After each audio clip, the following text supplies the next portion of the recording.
विकास एक निरंतर प्रक्रिया है। जिस तरीके से हमारे देश में 31 मार्च 2026 आमतौर पर अकाउंट्स के सेक्शन में यह तारीख खाता बंद करने की मानी जाती है। नक्सलियों का भी खाता बंद हुआ है 31 मार्च 2026 आखिरी तारीख। बहुत बड़ा एक आर्थिक साम्राज्य भी इसी लाल कॉरिडोर में तैयार हुआ। वो खाता भी आज के दिन ही बंद हो रहा है, 31 मार्च को बंद हो रहा है। लेकिन यहां से चुनौती भी बड़ी हो रही है कि जिन नक्सलियों को अब तक हम ऐसे क्षेत्रों में ढूंढते थे जो जंगल के इलाके हैं, बीहड़ के इलाके हैं, जहां आदिवासी रहते हैं, जिनके पास शिक्षा, स्वास्थ्य जैसी बुनियादी चीजें नहीं पहुंची, वो अपनी जड़ जंगल जमीन के लिए लड़ते आए और उसमें भी ऐसे लोगों ने फायदा उठाया जिनकी पॉलिटिकल इक्वेशंस थी। और फिर स्थिति ऐसी बनी कि इसी हिंदुस्तान में आम हिंदुस्तानियों से ही नक्सल क्रांति के नाम पर बंदूक की नोक से क्रांति की इबारत लिखने की कोशिश होने लगी। यह मौजूदा समय का सबसे बड़ा सच है, मौजूदा इतिहास का सबसे बड़ा सच है। तारीख है कि 31 मार्च 2026 को भारत में नक्सलवाद का औपचारिक अंत हो गया। लेकिन वैचारिक रूप से नक्सलवाद अभी भी मौजूद है। वो उन जंगलों से निकलकर शहरों की तरफ बढ़ रहा है, बहुत हद तक पहुंच भी चुका है। दूसरी तरफ वो लोग थे जिन्होंने बंदूक का रास्ता अपनाया था। सरकार ने यह बात सही है कि बंदूक छोड़ो और बात करो।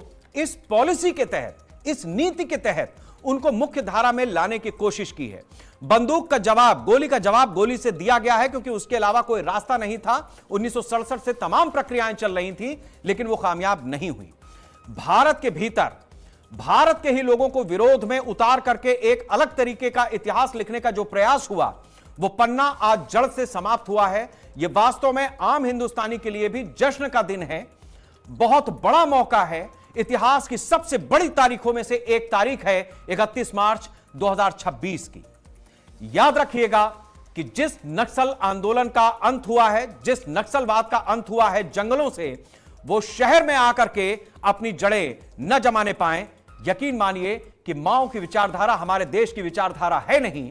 यह एक ऐसी विचारधारा है जो आपको जवानी में उस ऊंचाई तक लेकर के जाती है जहां पर आप क्रांति की नई तस्वीरों को खींचने का मादा रखते हैं। लेकिन अगर आप बुढ़ापे तक इस माओ पर टिके रह गए तो यह खत्म भी कर देती है, जैसे बहुत सारे वामपंथी देश आज इतिहास के पन्ने बन चुके हैं। तो भारत में समय रहते बुढ़ापे के ही समय इस विचारधारा को एक जगह पर अंत किया गया है, खासतौर से बंदूक की क्रांति को।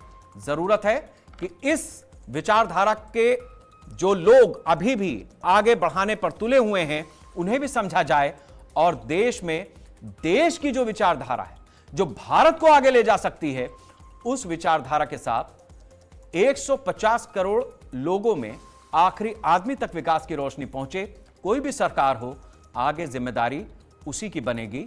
फिलहाल जो सरकार ने किया है वो एक शानदार इतिहास की तारीख बन चुका है। नमस्कार।